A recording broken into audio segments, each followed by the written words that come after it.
Welcome to Healing the Spirit, a space where we awaken our creativity, deepen our connections, and remember who we are through the lens of astrology, archetypes, and art making. I'm your host, Jonathan Coe.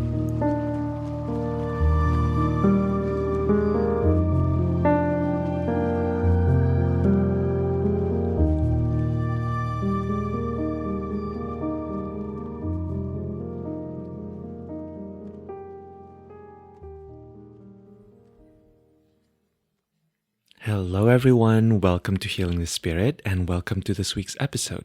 So I'm really excited to share with you some of my contemplations for the coming week. As always, my invitation is for you to tune inwards and to feel into what you are sensing, what you are feeling, what you're experiencing as you are listening to this, because chances are any internal knowings that arise as you are listening to this, as you are making space to contemplate alongside me, they are really the information that's pertinent to you, right? And so trust your own information as you are listening to this. And also, if you found this episode outside of the week that I am going to be talking about, which is the week of May 8th, 2023, trust that perhaps there's something for you here. Maybe you notice the title and maybe something about it catches your attention and your experience or your subconscious, and allow that to be a sign that perhaps there's something here for you to work with, even though the astrology has passed. All right, let's begin with a little bit of a rundown of the astrology of the coming week. On Tuesday, May 9th, the Sun will conjoin Uranus in Taurus. On Friday, the 12th, Mercury, which is currently in retrograde, will sextile Saturn. So Mercury is in Taurus and it will sextile Saturn in Pisces, and Mercury will also sextile Venus in Cancer. And something to note here is that Mercury is currently stationing during this time, so it's kind of moving very slow, right? On Saturday, the 13th, Venus in Cancer will trine Saturn in Pisces, and on Sunday, the 14th, Mercury will station direct. So this is an interesting week because on paper, we don't have a whole lot going on. And you can also see from all the signs that are involved, right, which is Taurus, Pisces, and Cancer, the earth signs and the water signs tend to be more on the gentler end of things, right? This is a week where what is stirring may feel more deep, and there may not be a whole lot kind of stirring up on the outside. But I'm going to put a qualifier on that, because while that may be true for some of you in terms of your experience, for others, this may still be quite activating, right? We are just coming out of an eclipse season, and we are also still in Mercury retrograde. So there may be the sense of not fully knowing exactly what is going on and what lessons we were learning or the point of it all. A lot of this may not come into full view until Mercury stations direct, which is later this week, right? And even so, something to understand about the movement of Mercury is that whenever Mercury is about to either station retrograde or it's about to station direct, it tends to move really slowly. And so there may be a little bit of a challenge if you are in a situation or in a point in your life where you need to kind of get a lot done, right? This is energy that wants to be moved through with a lot of feeling. If you are familiar with classical music terms, to me, there's kind of an andante feeling to this coming week. But I think what's more interesting is this experience of on Tuesday, right? The Sun conjoining Uranus in Taurus, because my sense is when I tune into the energy of this particular transit, this may be quite intense. Essentially, in a nutshell, this transit is really about opening up to more of who we are, right? When we think about the sun is a planet that, an archetype that really invites in deeper honesty and greater illumination of whatever it is that may previously have been hidden in our subconscious, right?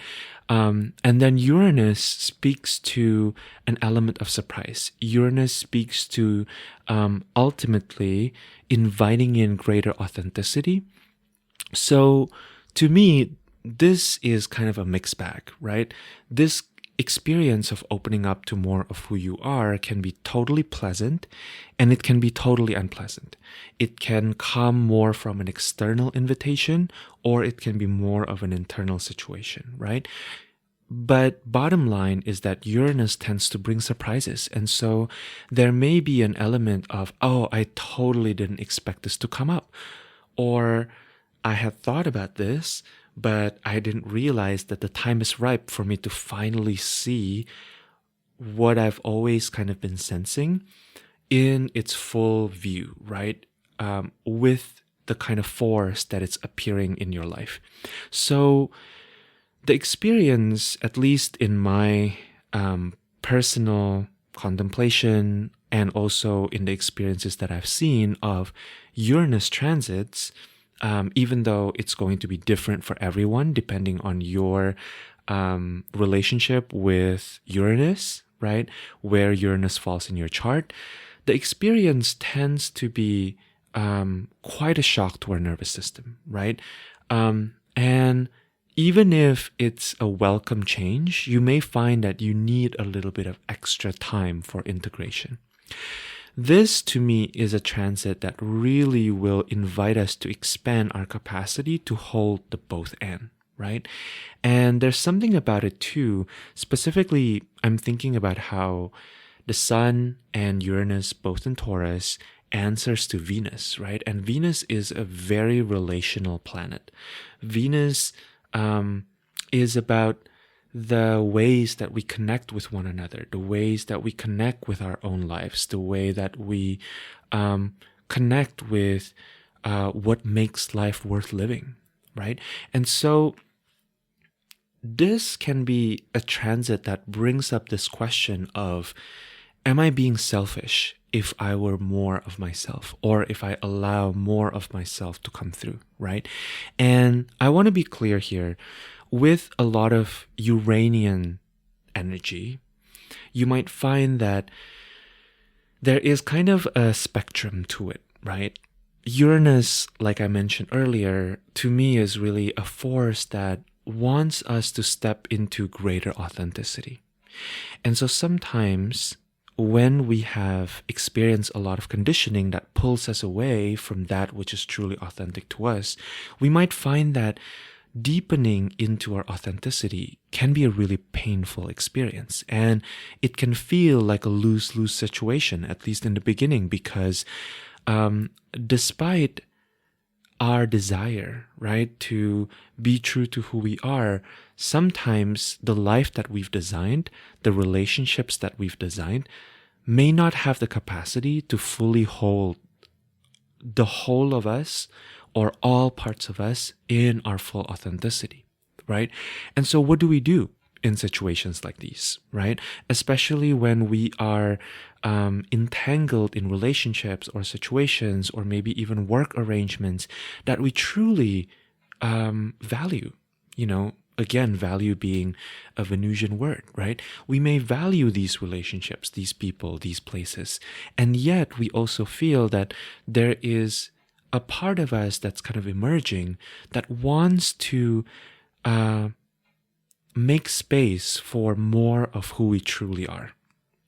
So it may kind of feel like, the image that's coming to my mind is, when you have maybe noticed certain preferences come up with regards to the clothes that you like to wear, but then you open up your wardrobe and then you realize that in your closet, there are a couple items that you still really like. and you still want to make it work, right? In these relationship with these clothes. And somehow, some parts of what you are currently becoming aware of with regards to how to dress authentically doesn't really fit with this particular item of clothing, right? This, of course, in the long run, doesn't mean that these articles of clothing don't have a space in your closet, right? It may, but it may also not. And what it might mean is that you might need to integrate a little bit more of how you mix and match different items in your closet, right? Especially if you are just coming to this new style, right, that you want to try on, maybe that feels more you. You might need a little bit more time to maybe try wearing a particular shirt to a particular event, right? Or wear a certain scarf to a certain event. Or maybe, I think a lot of us probably experience this if you like to wear belts. During the pandemic, we are always in our sweatpants, right? So no need for a belt. And so you might find that you look at your belt and you're like, I really like my belt, but I don't know where or how I can wear it or how I can incorporate it into my new, more authentic way of showing up, right? I think this is an invitation to really not push away these knowings, right? These parts of us. And at the same time, also not make rash decisions, right? To be aware, okay, that I am experiencing this emerging desire to show up more authentically and to really validate this part of myself, and also not completely throw everything out, right? That maybe there is a period of integration that needs to happen, right? That needs to take its time. And so the other thing I want to mention too is specifically if you happen to notice this really coming up in your relationships, right? I think it's important to take a deep breath, first of all. And if you are going through it, I am really sending you so much of my love. And I will tell you that I understand what you are moving through more than you can know. And to give yourself a little bit of extra space, right, in these moments. I do think there are sweet spots where our interconnection can feel supportive rather than threatening to our individuality, right? The reality is that we are all unique beings, but we're also deeply interconnected, right? The boundaries between all of us are less solid maybe than we would like to think, or what we've been conditioned by our culture, right? Or by the scientific mind. And also at the same time, we all live within our own discrete experiences, right? We all move through very unique experiences. We don't come from the same place. We don't have the same perspectives a lot of the times, right? There is we're calling it the questions to consider in the astrology learning container that I'm currently facilitating with my friend and collaborator and teacher, Britton LaRue, where one of the questions we consider in our learning container is, what if the self is in the collective, and what if the collective is in the self, right?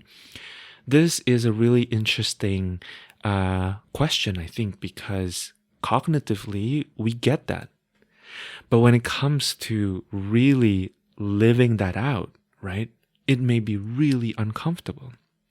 And so I think in moments, right, especially when we are seeing something new about who we are on a deeper, more authentic level, as I mentioned, there may be discomfort that comes up, right? And so the first thing that I think we need to do is to really honor that we have our own perspectives, that we have our own uniqueness, we have our own angle, right? And there may be practices that you need to engage with to really deepen your own ability to affirm yourself and who you are, and maybe even some boundaries that are starting to kind of emerge, right? That, things like journaling, or maybe pulling a couple tarot cards, or maybe spending a little bit of extra time in nature alone, right? Clearing your mind, clearing your field from everybody else's voices and expectations and feelings may be really supportive for this week, even if it's just a very short walk around the block, right? I think the practice that can be really supportive for this week is to communicate with your loved ones. Hey, I need a little bit of extra time. Can I take 10-15 minutes to just go around the block by myself, right? Listen to your own favorite music, without feeling like you have to worry about how other people are going to feel about it, right? This, I think, will be really, really helpful for this coming week. Also, I think that it's really interesting thinking about our own boundaries, because I'm noticing this happening also in the collective, where conversations around boundaries, thank goodness, are starting to really expand. I think when boundaries started to become kind of this new buzzword that everybody talks about on social media, right? In various healing communities or circles, what I'm noticing about this idea of boundaries is that there's a certain kind of rigidity to it, right? We tend to think of boundaries as these sets of rules that we need to consistently obey, right? We need to always be in this space of being like, hey, these are my boundaries, please respect my boundaries, right? And I think that's so needed in certain points of our lives with certain relationships.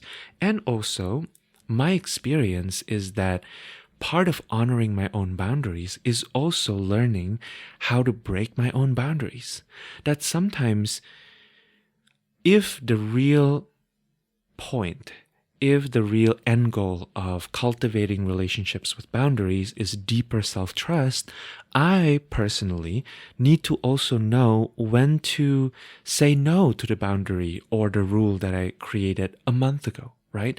That maybe really was important and was serving an unmet need a week ago, 6 weeks ago, but now in this moment in time makes no sense anymore because I've changed, And so I really love that we are shifting a lot of our conversations around boundaries. One of the people that I have really enjoyed kind of learning, whose perspectives I think are really beautiful and expansive and has this ability to express and articulate his perspective, is someone named Jonathan Mead, and I will be sure to link their work in the show notes.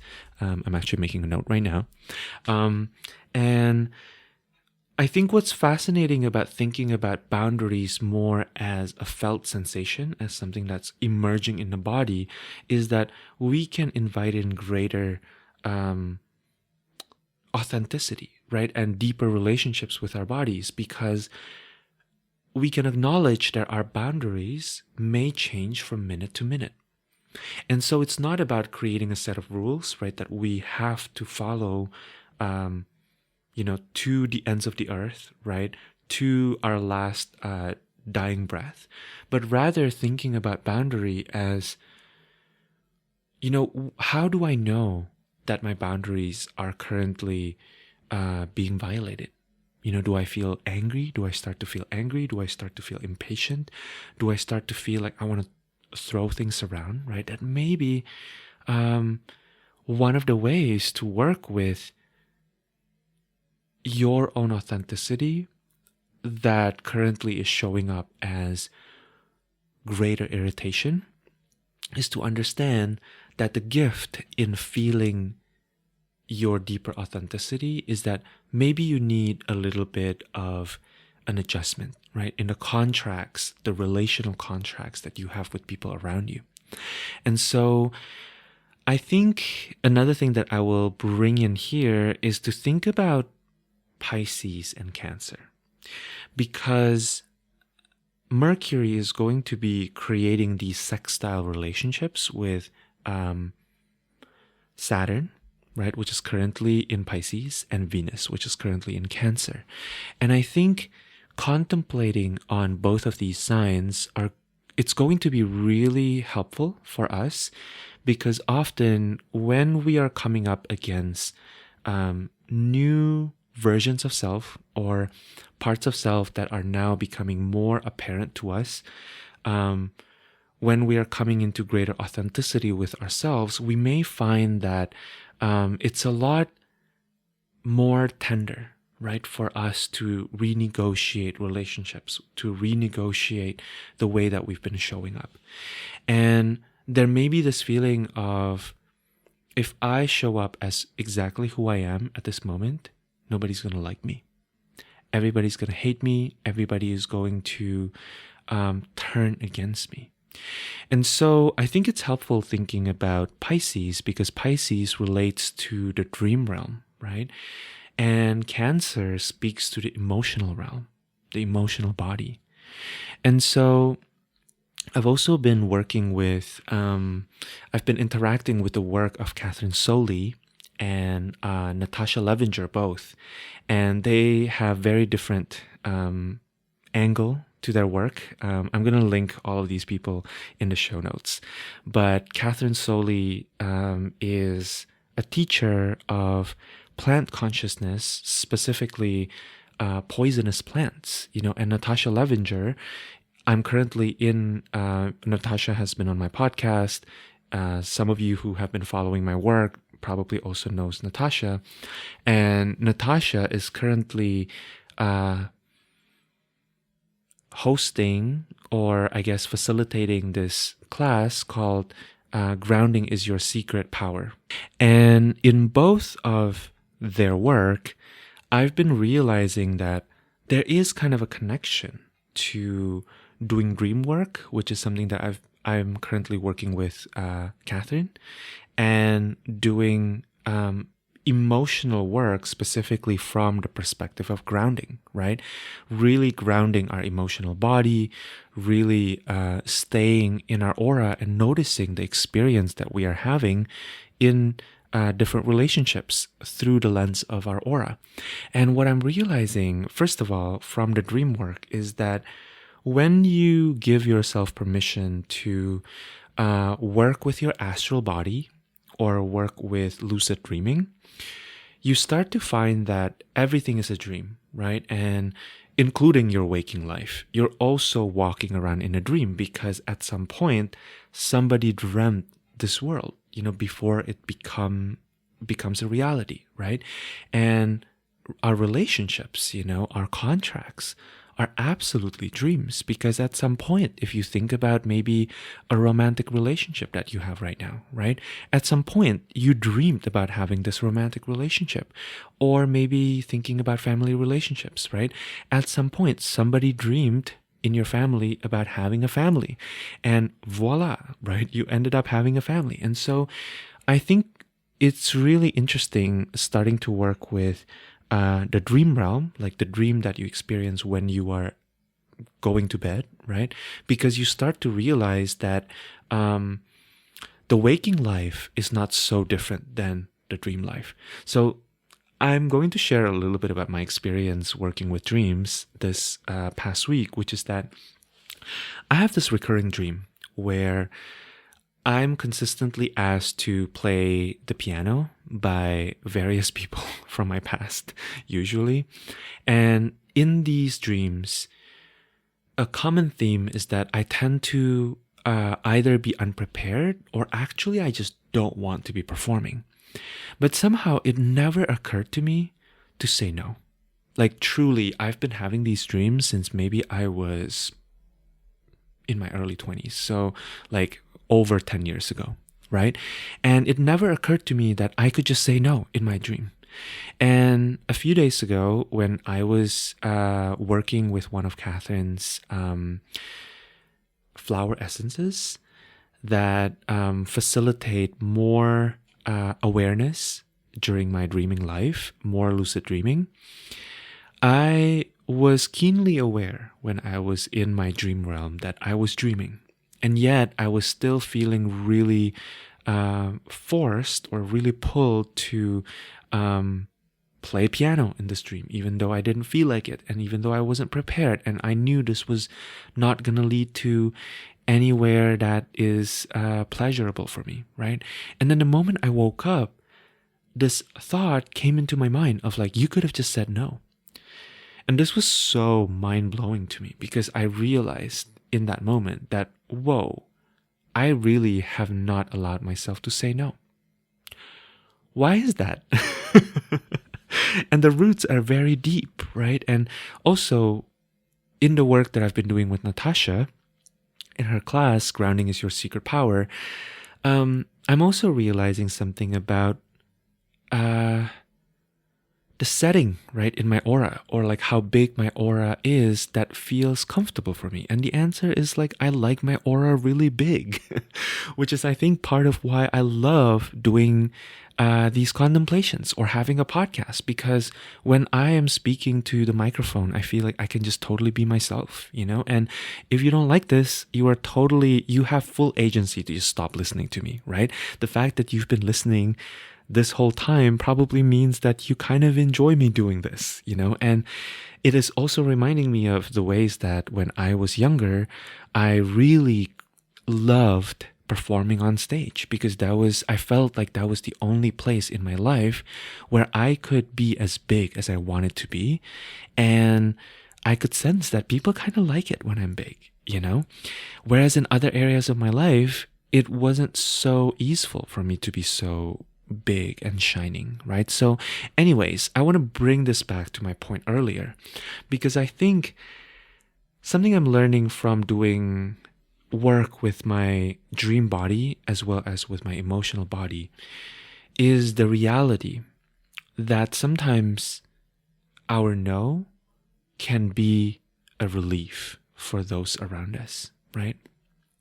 I have this experience where when I'm around people that I love, people whose presence I enjoy, and who I assume also enjoy my presence, there's this thin line that sometimes I'm walking where I know they can really use my presence as emotional support, but I also sometimes come into a moment or a point where I realize that I don't really have the capacity for this, you know, that I would rather be alone. And that's really where I need to be, you know, and this is really, really challenging for me, because I am someone who really loves to support other people, especially people that matter in my life. And also at the same time, sometimes I just don't have it in me. And what I'm slowly learning is that as an adult, there almost always is a way to communicate and express that we don't have capacity for something, or that we have a boundary, even if our boundary cannot be fully honored, even if the end result is a situation where it's less than perfect.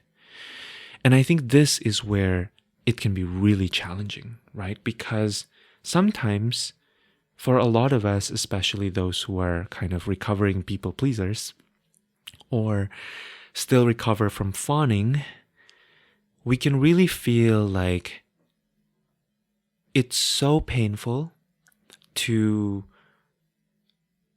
state our boundaries and to kind of to even consider the possibility of being in that confrontational space, right? And yet at the same time, there's also then this feeling of like, oh, if I state my boundaries and I go through the discomfort and then I still don't get my way, it's going to be doubly painful.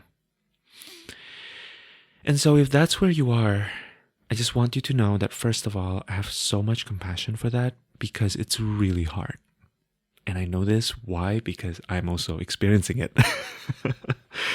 And yet, right, what if you consider the possibility that perhaps stating your boundaries are actually maybe momentarily uncomfortable for all parties involved, and then there is kind of an invisible fabric, right, of reality that starts to shift. That maybe it's not about you, maybe it's not about the other person, but it's about this third space, right? It's about this negative space between you and this other person, or your job, or whatever situation you find yourself in, right? That starts to rearrange, right? That reality is intelligent. Maybe there is an innate intelligence in reality that when you vocalize or express more of who you are, maybe it facilitates more ease in that moment of conflict. I'm going to share a personal example just because I think this might be helpful for some of you to hear, right?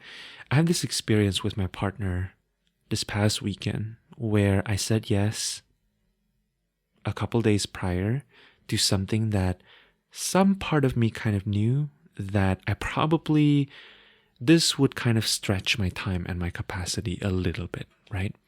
And then I woke up the morning when I'm supposed to do the thing, and I realized I really didn't want to do it. I didn't have the energy, the capacity, or the appetite to do it. I just did not want to do it. And that was a moment of choice, right? Where looking back now, I realized I could have just fully owned my own feelings and my own boundaries and my own authentic truth in that moment and just say, hey, I know we agreed to this, and I understand that there may be disappointment on your end. You might be disappointed that I'm going to say this, but can I bail? Can I just say no to the thing that we agreed to do a couple days ago? And probably, if I had said that, everything would have been fine. My partner would have been saying, you know what? Okay, cool. No problem, right? Let's just, you do you, I'll do me, right? We'll figure it out, and we'll just kind of, have a nice weekend separately, and then maybe meet again later, right? It would have been easy. And yet, I had a really hard time in that moment of really honoring my own boundaries and owning my own authentic truth in that moment. And so we kind of went around the block, where I was like, I'm tired. Do you want to do this, or do you not want to do this, right? And we kind of had to do this dance of like, do you or do you not? Do you or do you not? And I felt myself getting a little bit agitated, and like feeling like I wanted to cater to him, right? Or wanted to be a person that I know is not available in this moment, to this relationship. But yeah, I think there is a different way, right? Maybe honoring your boundaries may actually facilitate more ease in that relationship, right? Maybe staying with your own experience may expand the capacity for true connection, because you won't be coming into the party with a pouty face. And instead, you'll just stay home, right? Where you can watch Netflix. So, yeah, I think that this comes down, at least for me, to a deep and rather challenging perspective shift that I'm going to invite you into, and I'm also going to invite myself into, which is believing and holding a vision where others truly want the best for you. This, my friends, this is not easy. A lot of us, especially if you are attracted to listening to a podcast called Healing the Spirit, which I assume you are on your healing journey, may have experienced a lot of invalidation in your early life. You may have experienced your boundaries, whether that be physical or emotional, being crossed by other people. Completely not honored, completely not heard, right? You may have found a lot of evidence that the world oppressed you, doesn't want you to live life as who you really are. And so it may be extra challenging to hold a vision where there is a world, there is a universe that is benign, and not only benign, but actually wants the best for you. This may take a lot of patience, a lot of gentleness, a lot of deep understanding and witnessing towards these parts of you that haven't seen that as the reality, that haven't seen that as evidence. When I think about Saturn in Pisces and Venus in Cancer, I think about the Six of Cups in the tarot and the Ten of Cups, right? And the Six of Cups often is talked about as the card that speaks to nostalgia, that speaks to sentimentality, that speaks to our inner child, right? And really seeing and holding our inner child. And then the Ten of Cups, to me, speaks to more of this kind of larger vision, right? The Ten of Cups, there is this rainbow in the Rider-Waite-Smith version of the Ten of Cups, right? Above these two figures, right? That kind of, when I look at the Ten of Cups, the phrase that comes into my mind is happily ever after, right? I think that when you are on your healing journey, it can be really easy to continue to rehash and play out all of these things, all of these ways that life has not taken care of you. And I fully want to affirm that. Yes, you have had really tough experiences. And also, I bet, if you do this mental gymnastics of also strengthening the other muscle, which is looking at evidence, whether in your present experience or in your past, of the universe supporting you, you might find that actually, yes, I've experienced trauma, and I've also experienced some beautiful memories, some true connections with people in my life, right? And this, I think, is really, really important, because to me, healing isn't just about working on the trauma. Healing is also about increasing our capacity for pleasure, increasing our ability to cherish and honor the sweet moments of life.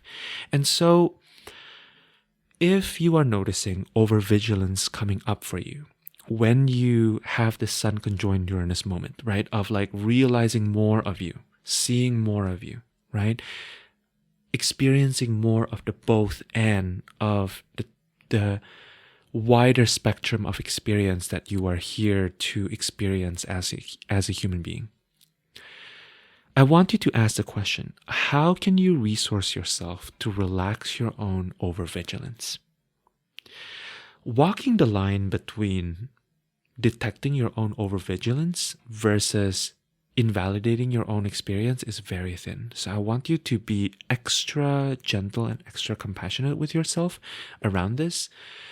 But at the same time, noticing the places where we believe on a deep, fundamental, inherent level that life is not going to work out is part of our defense mechanism. And it is not really an act or a posture that will lead us to deeper wells of healing. I'm sorry to break it to you. I don't like this either. But I found that to be the truth. The more you refuse connection, the more you refuse help, the more you refuse considering the possibility that others are here to also help you and assist you, the more challenging it gets, actually. And so when these moments of over-vigilance comes up, how can you resource yourself? I think one thing that I am, at least theoretically or cognitively, that I found to be helpful is connecting with my inner child, but not the wounded inner child. Finding, and sometimes this feels like it takes a tremendous amount of energy, finding your own innocent inner child, reconnecting with your own innocent inner child can be such a powerful experience. And let me tell you how this is showing up in my life, because it is really simple. For me, it's eating ice cream. I fucking love ice cream. I really, really do. For me, it is cleaning up joyfully while listening to a podcast. To me, it is setting a timer on my phone for an hour and letting myself really read a book, not look at my phone, right? At anybody else needing my attention, asking me to do things, not looking at social media, getting sucked into a spiral of like the news, not catering to anybody else, and just reading my freaking book. It's just so satisfying to my inner child. Can't you tell I'm a Virgo rising? This is something that, this is a practice that recently came up in a reading that I received from my dear friend Rebecca Paget. She suggested, build in some time for your inner child to really come out and play. Maybe go to an amusement park, right? Maybe go and, ride a roller coaster, right? Do something that kind of breaks you out of the routine and gives you joy, that will give you joy. And again, I'm also going to link this to a practice that Julia Cameron in The Artist's Way prescribes, right? Which is the artist date. It's so important to do something that really connects you back to this innocent inner child, because this is not the part of healing that we like to talk about a lot. Because I think, when you think about the healing industrial complex, right? It's so much easier to talk about the problems, because the problems are so relatable, right? For many of us, we experience the problems on such a visceral level. And when we are given the invitation to play and to really feel into what is nourishing to our younger selves, often we just draw a blank. And so if that's where you find yourself, this week, where you find that you are just kind of drawing a blank, I want you to start super simple, right? If you were filling out a profile in like a dating app or something like that, what would you say is your hobby? And I want you to kind of steer away from hobbies that tend to get judged, maybe. Like, I don't know, like if you are like me, you might find yourself also kind of working as a double agent, right? You are doing something you truly, truly enjoy, and also you are making money out of it, or you have a business around it, right? Like, I want you to find something that is kind of outside of that a little bit, Maybe you love looking at flowers, right? And you are not a florist. Maybe you love listening to music and you are not a musician, right? Find those things and give yourself an opportunity to maybe bake in some time this week to do that, to let yourself go there, right? The final thing I will share is that Mercury is still slow, but there is a change in direction, right? At the end of the week, Mercury is going retrograde. So we're kind of in this limbo now at the end of this particular Mercury retrograde. And so again, I think patience may be the word that's operative here. One thing that I've been telling myself, and that has really helped me, at least in moments of kind of utter panic and despair, is this experience or this advice of, if you feel like you have so many things on your plate, so many things that you need to do on your to-do list, and you're starting to really feel that overwhelm, and you want to move at like 1,000,000 miles per hour, scale it back. Really scale back your rhythm into half the speed that you think you need to move at. rather than thinking, how fast can I get all of the things in my to-do list done, ask, how slow can I get away with, right? What is the minimum speed that I can kind of get away with? And this may result in you needing to sacrifice certain things from your lived experience. Maybe you sleep a little less. Maybe you have to say no to getting coffee, right, with a friend that you have really been looking forward to.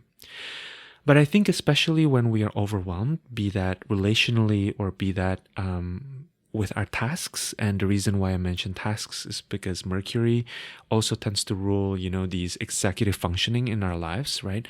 That sometimes when we're overwhelmed, what we need is not to get things done as fast as possible or to clear our plate as fast as possible so that we can rest at the end of it, but rather to just be in the moment, right? And just to take things and to take life one step at a time and let yourself move from that space, right? Rather than over planning, rather than putting on expectations that are insanely grandiose for this coming week, my suggestion is for you to take it easy, take it slow, and see where that takes you, right?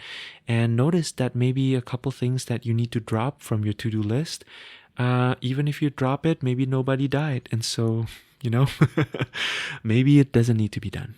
So I hope that these contemplations have been helpful for you, and I hope that you take a little bit of extra moment to really breathe for this coming week.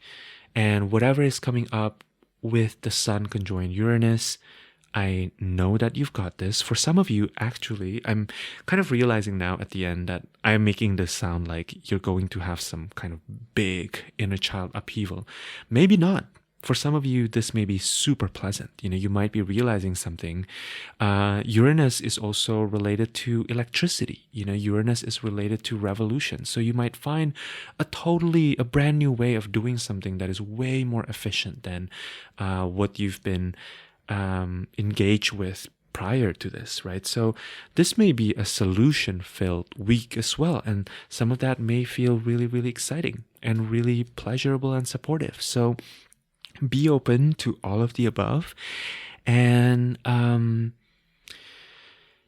guess at the very end here, a couple things that I will share is I am doing readings. So if you would like someone to hold space for you in the next few weeks, there's a little bit of a wait list for my readings, but I would absolutely love to see you towards the end of May, early June.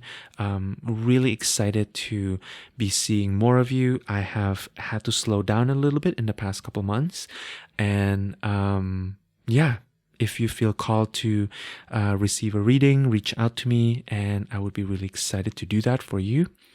If you have been enjoying this podcast, if you've been enjoying this episode, I would absolutely be super grateful and appreciative if you can leave a review, if you leave some 5 stars on whichever podcast app you are listening to this in. It really, really is very helpful in assisting others in finding this podcast, in finding my work.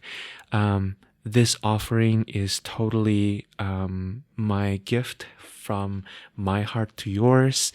It is completely free of charge, and it still requires a little bit of my time. So it would be great if you can assist me in getting it out there, because it's one of my favorite things to do. And finally, if you feel like you would like to restart or jumpstart a meditation practice, check out the Open app. I am partnered with them. I absolutely love the Open app. It's been so supportive to me throughout difficult moments. And so if that's what you're experiencing, feel free to check them out. I have a code that you can use that you can get 30 days for free. All right, my friends, thank you so much for listening, and I am wishing you a beautiful week. I am sending you so much love, and I hope you take good care of yourselves, and I look forward to the next time that we gather again. Thank you so, so much for listening to this podcast.